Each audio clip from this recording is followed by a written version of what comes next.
아멘.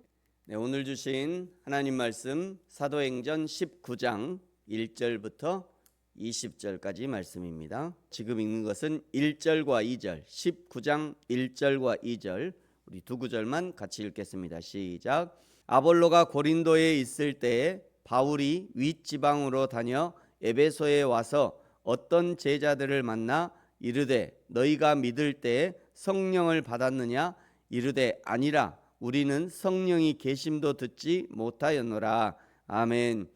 18장 23절부터 바울의 제3차 전도 여행이 시작됩니다. 바울의 전도 여행은 이미 세워진 교회와 성도들을 더욱 굳건하게 하는 목표가 있었습니다. 이제 아볼로가 고린도에 있고 바울은 다시 윗지방을 순회하고 있습니다. 여기 윗지방이라는 것은 지형적인 높낮이를 반영한 표현인데요. 바울은 18장 23절에서 출발해서 갈라디아와 부르기아 땅을 거쳤습니다. 지도를 한번 더 보여드리겠습니다. 네. 바울의 3차 전도여행이 이제 여기서부터 시작해서 이렇게 안디옥에서 시작해서 다소와 더베와 이고니온과 비시디 안디옥 그리고 이제 에베소인데 요 위쪽 지역, 요 위쪽이 아무래도 좀 하얗게 이렇게 표시가 돼 있죠. 아래쪽은 좀 푸르스름하고요. 요 위쪽 여기서부터 쭉 이렇게 하얀 지역이잖아요. 이 하얀 지역이 이제 고지대로 고원지대로, 그러니까 저기는 풀도 별로 안 자라고 그러니까 약간 이렇게 위쪽 이렇게 고원이다 그런 의미입니다. 위쪽 지역이다. 여기는 저지대고 여기는 고지대다 이런 의미입니다. 그러니까 바울이 이쪽 위쪽 지역을 다녔다 이런 의미의 표현이 윗지방입니다. 그 윗지방은 해안지대인 에베소로 내려가기 전에 소아시아 내륙 고원지대를 의미하는 겁니다. 네, 여기가 이제 그런 의미가 있고요. 거기서 어떤 제자들을 만나는데 2절에 그들에게 성령을 받았느냐 묻자 성령이 계신다는 것도 듣지 못했다라고 대답합니다. 3절에 오직 요한의 세례만 알고 있습니다. 4절 세례 요한의 사역의 의미와 예수님을 연결해 주자 5절에 예수님의 이름으로 세례를 받고 6절 바울이 안수하자 방언도 하고 예언도 하게 됩니다. 지금까지 총 3번의 방언 사건이 등장합니다. 첫 번째는 사도행전 2장의 오순절 성령 강림 때 방언. 이것은 예수님의 복음이 유대에만 머물러 있어서는 안 되고 세계와 열방으로 흩어져야 한다는 것을 보여주는 표징이었습니다. 그래서 15개 이상의 지방에서 나오는 사람들이 전부 다 각각의 언어로 듣게 되죠. 앞으로 이 복음이 각각의 언어로 퍼져나갈 것이다. 이거를 의미하는 거였습니다. 두 번째는 베드로가 요빠의 고넬료의 집에서 설교하고 세례를 줬을 때 그때 또 방언이 터졌는데 이것은 이방인에게도 하나님이 동일하게 은혜를 주신다는 표징이었습니다. 그리고 마지막 세 번째가 오늘 바울이 에베소에서 제자들에게 안수할 때 방언이 터졌는데 이것은 지금 안수하는 바울을 베드로와 동일한 사도로 인정하신다는 하나님의 사인이었습니다. 이 3번이 정상적으로 나타난 방언의 역사였습니다. 이 3번이 모두 다 분명한 목적이 있는 방언의 나타남이었는데 은사로서 나타난 방언이 아니라 표징으로서 나타난 방언이었습니다. 참고로 은사와 표적은 다른 것인데 은사 보통 카리스마라고 하는 거죠. 이 카리스라고 하는 단어에서 유래된 것인데 하나님께서 교회의 덕을 세우기 위해서 성령의 주권적인 뜻에 따라 성도 각자에게 주시는 성령의 선물을 의미합니다. 그러니까 카리스마 또 카리스라고 하는 은사로서의 방언이 있고요. 그 다음에 표적은 세메이온이라고 하는 건데 표적은 표시 또는 기호를 뜻합니다. 어떤 사건 자체보다 그 사건이 가리키고 있는 대상 예수 그리스도와 하나님의 말씀에 초점을 맞춘 초자연적인 역사를 의미하는 거죠. 은사는 성도가 교회를 섬기기 위해 주시는 봉사의 도구이고요.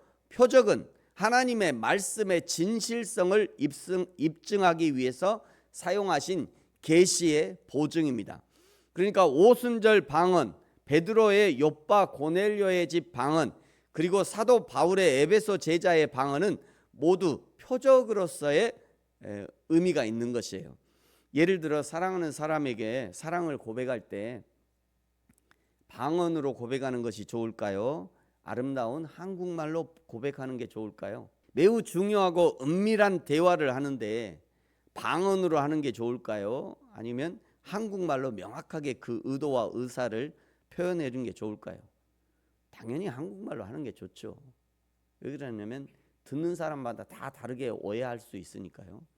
정확하게 나의 의도와 의사를 한국말로 하는 게 좋습니다. 8절에요. 바울이 고린도 회당에서 석 달을 강론하고 9절에 두란노 서원에서 날마다 강론합니다. 10절에 8절에 바울이 고린도 회당이 아니라 에베소의 회당에서 석 달을 강론하고요. 9절에 고린도 서원에서 날마다 강론하고 10절에 그렇게 2년 동안 에베소에서 사역을 하게 됩니다. 11절에 하나님이 바울에게 놀라운 은혜를 주셨는데 12절에 심지어 바울의 손수건이나 앞치마를 덮어도 병이 낫고 귀신이 떠나는 일들이 일어납니다. 13절 그러자 그 지방에서 마술, 주술사들이 시험 삼아 예수의 이름으로 명령하는 일들도 있었고요. 그 중에는 유대의 한 제사장, 유대인들의 제사장, 그러니까 하나님을 섬기는 유대인들의 제사장 중 스게와의 아들 7 아들도 그 주술사들을 따라합니다. 유대의 제사장의 아들들이 바울을 따라한 것이 아니라 주술사들을 따라서 해요. 주술사들이 하는 것처럼 예수의 이름으로 명령한 거죠. 귀신들이 하도 어이없어서 15절에 대답합니다. 내가 예수도 알고 바울도 아는데 너는 누구냐? 그러고는 스게와의 아들 7 아들들에게 뛰어 올라가자 그 아들들이 벗은 몸으로 도망하게 됩니다. 여러분, 우리도 예수를 믿을 때 제대로 믿고 성경대로 믿고 성령님의 인도하심을 받고 믿어야지 믿는 것처럼 흉내만 내서는 안 됩니다. 목회자들 중에도요, 목회자 흉내만 잘 내는 사람들이 있어요. 기도 인도는 잘하는데 정작 성경도 하나님도 잘 모르는 사람들이 있을 수 있습니다. 교회에 관한 세미나도 잘 인도합니다. 성령 세미나, 찬양 세미나, 교회 부흥 세미나 이런 것도 잘 인도하는데 정작 여호와 하나님에 대한 경외함이 없는 사람들도 있을 수 있어요. 성도들도 마찬가지입니다. 교회에 적응은 잘하고 교회 문화를 익숙하게 알고 교회에 대해서 교회에서 해야 할 일들은 잘 아는데 정작 그 교회의 주인이신 예수님에 대해서 익숙하게 알지 못하는 사람들이 있을 수도 있습니다. 여러분, 우리도 늘 조심해야 합니다. 가짜 목회자들과 만나지 않도록 조심해야 하고요. 나 스스로도 가짜로 변질되지 않도록 조심해야 돼요. 스게와의 7 아들들의 사건이 소문으로 퍼지면서 17절에 보시면 에베소에 사는 유대인과 헬라인들이 다 이 일을 알고 두려워하며 주 예수의 이름을 높이게 됩니다. 18절요. 믿는 사람들이 많이 와서 자복하여 행한 일을 알리고 19절에 또 마술을 행하던 많은 사람들이 그 책을 모아 가지고 와서 모든 사람 앞에 불사르니 그 책값을 계산한 즉 은 5만이 되었대요. 당시 에베소에 통용되었던 화폐는 드라크마였는데요. 1 드라크마가 하루 노동자의 하루 품삯이었습니다. 그러니까 5만 드라크마 하면 5만 드라크마로 하면 하루 품삯을 약 15만 원 정도 잡으면요. 5만 드라크마 하면 75억 원이에요. 75억 원. 때로는 수천만 원짜리 주술책도 포함되었겠지만 단순하게 생각해도 어마어마한 책이 그날 불로 살라진 겁니다. 당시의 사람들은 바울을 통해 들은 복음의 가치가 75억 원 가치의 주술보다 더 값지다는 것을 표현했던 거죠. 저와 여러분에게 복음은 어떤 가치가 있습니까? 우리에게 복음은 우리 인생 전체를 걸어도 아깝지 않을 그런 가치이기를 예수님의 이름으로 축복합니다. 이런 바울의 사역의 결과가 20절인데요. 이와 같이 주의 말씀이 힘이 있어 흥왕하여 세력을 얻으니라. 저와 여러분의 인생과 사역을 통해서도 하나님의 말씀이 흥왕하게 되고 세력을 얻을 수 있는 그런 복음이기를 예수님의 이름으로 축복합니다. 기도하겠습니다. 하나님 아버지 감사합니다.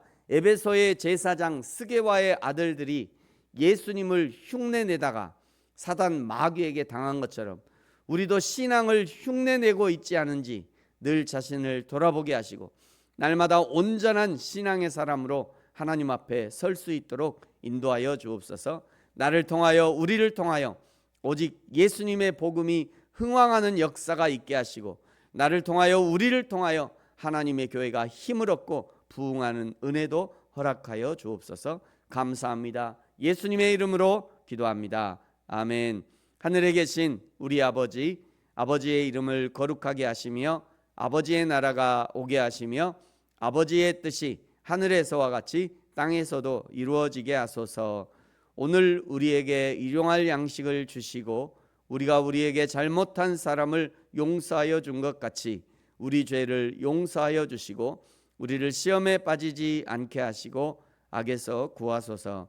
나라와 권능과 영광이 영원히 아버지의 것입니다. 아멘.